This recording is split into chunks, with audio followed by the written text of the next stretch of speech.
This video is all about the cold start injector or cold start valve on a Mercedes SL. We're going to test this particular injector, and later in the video we're going to cut it open and see what's inside. Now, if these injectors fail and they don't spray fuel when the engine's cold, you may have problems starting your car, a rough idle, or you may start and then stall. But if the problem is that the injector is stuck open or is dripping fuel, then you'll have an overly rich condition. Your engine may run very rough, or it may sporadically run fine and then start running rough. In order to test our cold start injector, I'm going to use our DeWalt air compressor, a Coke bottle. I'm going to pressurize this Coke bottle to 30 psi, and then I'm going to attach the cold start injector to the end of this tube here, and then if it's leaking, we should be able to hold this in a glass of water and see bubbles coming out. These DeWalt air compressors are fantastic for blowing up tyres, air mattresses, paddle boards, etc., but they're also great for testing fuel injectors. So I'm going to hit this here. This is pressurised this Coke bottle to 30 psi.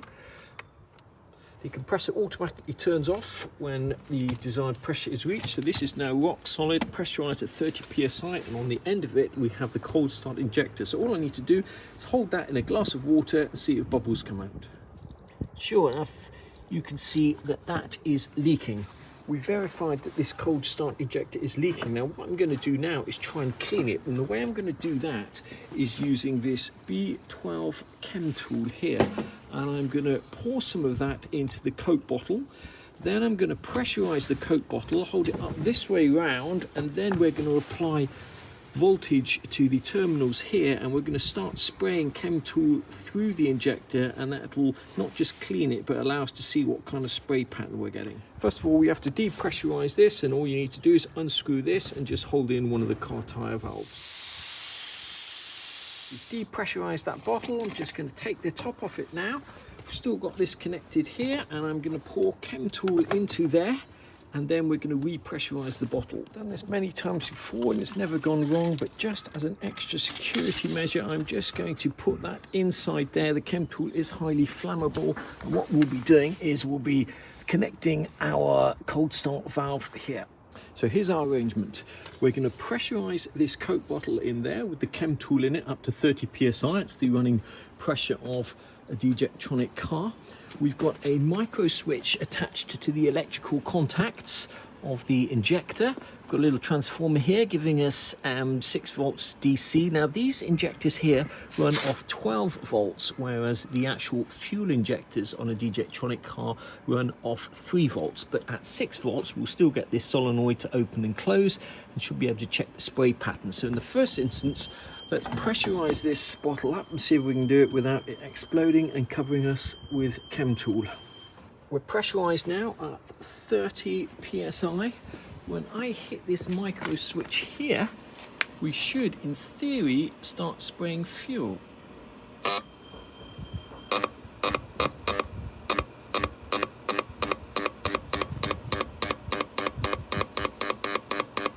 It's actually pretty good spray pattern. Obviously it's a bit Heath Robinson, but you can see there that this injector is dripping and it shouldn't be. So sometimes by spraying fuel through, in this case we're effectively spraying injector fluid through, constantly you can actually stop that drip. Sure, we're going to be able to do that in this particular case. Fortunately, that is continuing to spray. I don't know how well you can see that, but you've got chem tool running around down the side there, so I think it's fair to say that this is completely knackered. Well, we've got no power going to this injector at all. You can see that it is continuing to spray fuel. Now, if that was connected to the car, that would be spraying fuel into the manifold and giving you a crazy rich mixture. Now, these injectors are horribly expensive. You can expect to pay anywhere between 150 and 500 pounds for one of these. I'm going to actually cut this open in the interests of science and see what's inside it. Now, these cold start injectors are not designed to come to pieces. They are crimped closed, so we're going to use a little Dremel tool with a cut-off wheel just to cut the end off. Well, I was hoping just to cut those crimps or the top off. I can see that this now moves, not all the way around, so I may just have to cut down here and see what happens. Right, that should now be just about ready to come out. Wow, this could be the first time a Bosch fuel injector has ever been cut open. So inside here is this piston here, and inside that piston sits this spring.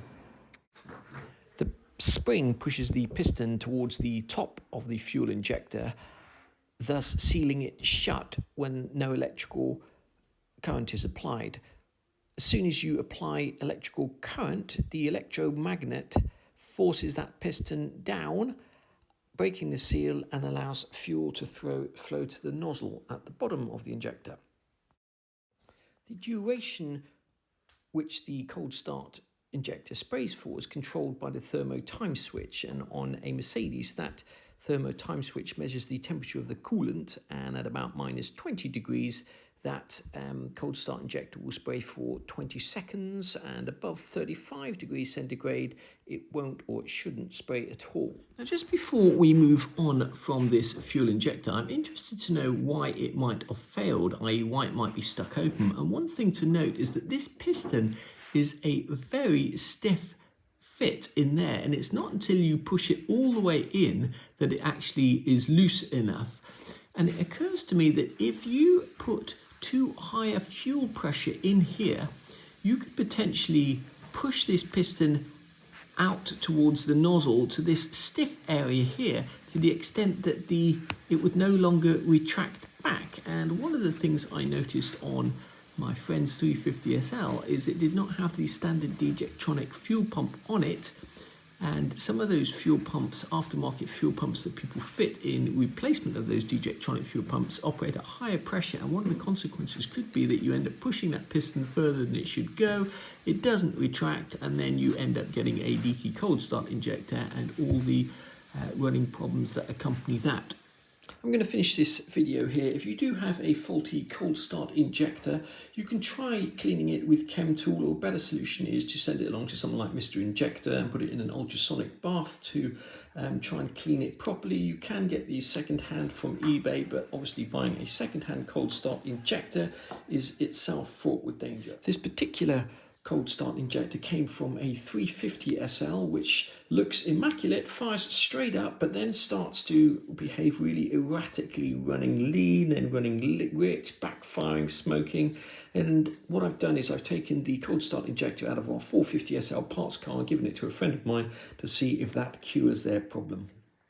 Here's the part number of the Bosch fuel injector, 02801700022. Last but not least, if you live in the UK and you need some of this B12 chem tool, you can get it from JB Tools, just $3.99 a can. It's great stuff because it doesn't corrode the rubber bits on fuel injectors, unlike some carb cleaners and injector cleaners.